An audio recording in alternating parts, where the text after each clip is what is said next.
if we're adding a laundry, which is not a service that's presently being done, and a laundry has a high requirement, could have pre-treatment, could have other things to negate that. When we're figuring out what the flow should be for the laundry, it should be at a state number for what a laundry should be, shouldn't it? Or we have to prove the case that it's a small number? Usually where you buy this stuff will have numbers. They'll figure out how many laundry machines you have and what the volume of laundry that you're going to be generating, basically. So you would use that design number that they would give you. Like, we're going to put in 10 machines, and they're going to be running 10 hours a day, and that number is an easily calculable number. You have a monitor on the flows, so you're going to be able to see what the flows are, so that the design that you theoretically have isn't exceeding what you get when you run it. So the people who sell it to you are going to say, you're going to generate, if you run these 24 hours a day, you're going to generate X. If you run them half the day, you're going to half that. So you'll be able to figure out what your flow is going to be before you put a machine in. So you say, okay, we have 10,000 gallons that we're not, where we have to play with. How many machines or what kind of facility will bring that? Okay, follow up. Continue on. If I could, if we exceed the limit of what we're permitted for, then I assume we not only have to speak to your department. I assume you're from waste as opposed to subsurface. I work for the drinking water people, but I do groundwater, wastewater discharges. Okay. So we'd have to have a PE go back through subsurface? Through my group. Okay. Subsurface is out of it. Okay. All right. And so unless you put a leach field in there. Okay, great. So that's why you're willing to accept numbers that are coming from the manufacturer. Right. As opposed to what I was getting at was subsurface has definite numbers that if we're putting in a brand new laundromat. So we don't have to deal on that side. Right. Really. Subsurface designs and sizes things according to leach fields treating water. Okay. They don't size according to pre-treatment systems like you have. You have trickle filters and you have a pre-treatment that removes ammonia and pre-treats it. Subsurface doesn't include that. So fields are huge because they're figuring there's no treatment. Fantastic. Thanks. So it's a hydraulic thing. So lastly, can you tell me where we are on where we're permitted and how much capacity we have left? Have you already said? I would, Mr. McBride would know the exact numbers for you. We're at about 77%. Thank you. That's pretty close. We're at 77% of what it is, and Representative McConkey, he did. Mitch was telling us at the beginning that the reason it's not subsurface is because the way ours goes out as it goes out, it goes over the land. That's why the discharge is there. Okay. There's someone from the public, and I will get to the public input. I just wanted to get Mitch because he's got to go work. He's on state time, so we need to get him going. Yes, sir. Could you give me your name and your question? I'm Bob Murray. I run the maintenance department down at the nursing home. My question is in regards to the old nursing home septic system. It is currently being used at its capacity, I imagine, if not more. But when we remove those residents and move them over here, that means that that septic system is going to be used far less than its capacity. I had heard you mention that possibly a settling chamber would be enough to settle this. Would it be possible that? Well, would it be possible that our current septic system and our current septic tank that's on the outside of the building is an adequate settling chamber? It could be incorporated into the treatment system if it was adequate or if it was part of what should be in there. I mean, laundries tend to have settling, but they also put it through sand filters, and then you scrape the sand away and take all the lint. So it may be retrofitted to use in some way.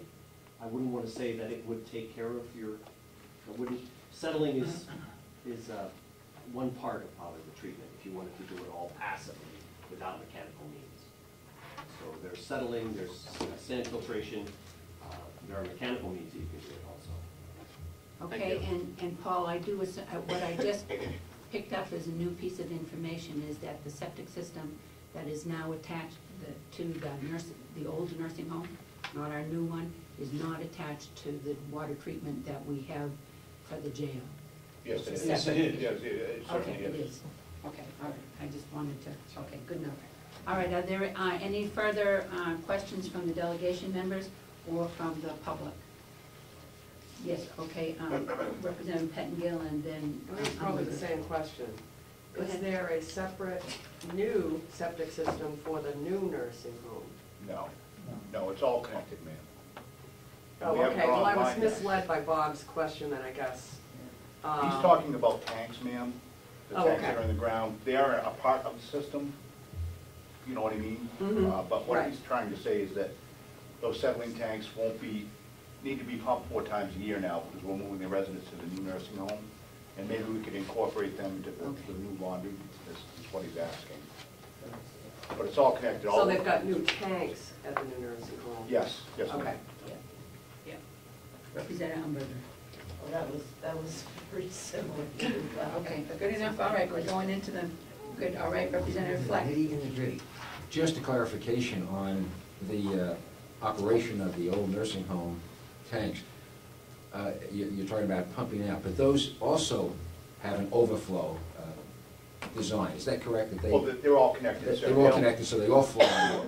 What they are is basically just like at your house. It's a Okay. big tank. Right. And what happens is settleable solids go into the tank, settle to the bottom, and we pump them out before they get into the lines and clog the lines. It's the same idea as what you have at your house. Sure, sure. So we don't have There are leach several fields of those. anywhere. It's- There are they several all- of those at the old nursing home, Yeah, right. and they'll still be attached, once we move. Mhm. They still need to be used. Sure. Okay. Good.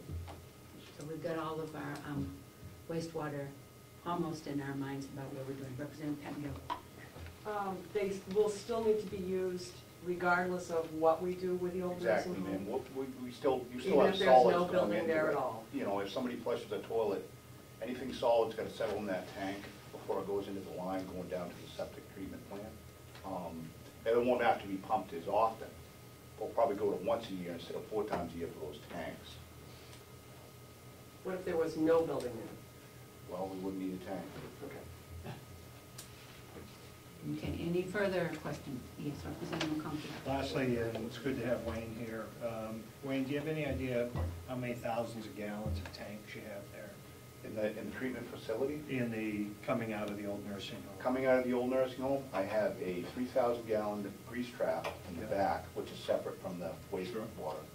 In the front of the nursing home, we have a 4,000, I believe, is the one in the lawn, and that's one that most everything goes through.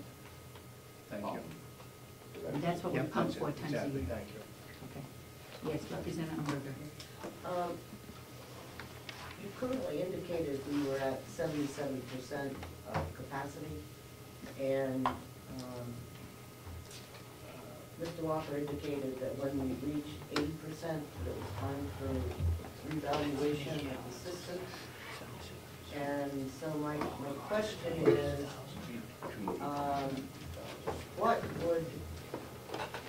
what would necessitate, or what would necessitate a reevaluation? In other words, how many gallons are we talking about difference between the 77% and the 80%? And It'd be a little under 10,000, ma'am. gallons per day? Yeah, it would be around, I don't know, 8,600, somewhere in that range. Okay. I don't have a calculator, but that's about what it would be. And I'm not so much worried about flow, ma'am, as I am materials destroying the system. Well, That's really the real issue. Yeah, I was more concerned about where we stood in relationship to requiring a new permit. Oh, no, we're all set in that Okay. regard. In other ma'am. words, if. What happened was, Karen, If you added X number of things, I okay? calculate, when I redid the permit 3 years ago, I calculated the flow, what we thought the flow would be from the new nursing home. So we kept the permit at 28,000, which at the time Kenny Kessler and Mr. White from DES had suggested that maybe we could go down a little bit in the daily flow. And I didn't do that. We kept it at this rate because we knew we were going to get a new nursing home. I'm kind of nervous at what those flows are going to be once the new nursing home is actually online. but that's another issue. And we won't know what the flow is until we're in and up and working. And in this we will keep you updated. Yeah, okay, that's good. Any further questions from, yes, there's a person out there in the public? Noreen McDonald, just a quick question. Is the new building, the new nursing home, have more efficient water flows from the faucets to the shower heads? And I wasn't involved in the Okay. engineering. I would assume, ma'am, that's 1968, and this is. so I'm thinking it's going It to should actually be. probably save some What- versus losing. What you have is you have, right now in the old nursing home, you have 4 residents sharing 1 bathroom. Right, and now The new nursing home, each resident has their own bathroom, which is wonderful. I think it's a Right. great thing. I'm scared of what the flows are gonna be, what's Right. online. But does anyone know in the building process if all the water flow valves have been put in and to preserve that water? Oh, everything's done for. Terrific, okay, thank It's you. probably all up to code, and code probably now requires that you have the low flow toilets. Right, I don't think anybody gets to put in a full flow now anymore. exactly. Right. If I might, the reduced in flow is good, and you don't have to generate drinking water for it. It also puts a little more pressure on the system because you have a stronger concentration of wastes going into the treatment works, because you're not diluting it with more water. So it puts more pressure on the system to operate. So whatever we do with the old nursing home, and whatever we do in the complex that we do here, got to remember one of the first questions is, what is our septic system gonna, what is our treatment center gonna need, and what we do, and I thank you very much. Any further questions from anyone for Mitch? We don't have you here often from DES, so thank you very much. It's a nice Yes. Thank you very much. We know. There, yeah. And what I'll do is, I'll open up the meeting to the public. I wanted to get Mitch in here so he could go back to work, so is there anybody that would like to say anything from the public? Yes, go ahead, Ian.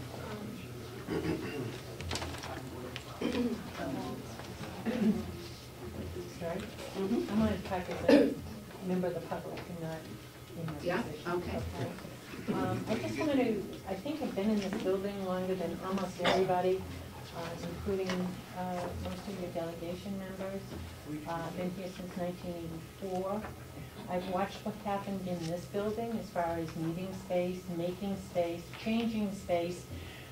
Just for example, upstairs, the whole part where human service and human relations was a lobby for the courts, because this was probate court.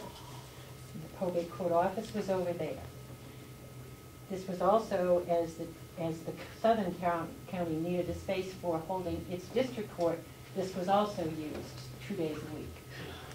The upstairs beyond that was the small delegation room, which we hardly would fit in right now.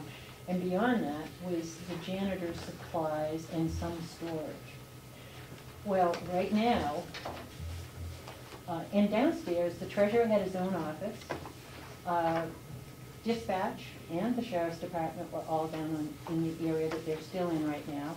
The treasurer's office disappeared, got added into the sheriff's department. So bit by bit, I've watched this building totally reform itself because of space needs. My only suggestion to you is that everybody move very slowly on what you do, because if just for using it for storage or whatever, all of us have to keep certain criteria of our work forever. I store day books. I have all my older books that have deteriorated. I have those in the closet. What I'm just saying is, I'm the smallest department probably that you have to worry about, but others have great needs, and I'm talking about when you have the opportunity in a nursing home facility of buying large quantities at a lower price, whether it be Depends or Chucks or the kind of paper products that can be stored there. It doesn't matter what the facility looks like. The building is not adequate for a nursing home. I visited over there many times. I applaud the staff for their ability to work. I was a nurse in my former life, so I have a great deal of sympathy for that. But I do think that whether it be the jail, whether it be the nursing home, or anybody that's over in this area, that we could possibly need a space for it that is not high impact. UNH Cooperative, I'm thinking the, what do you call those people where you have to report? Probate.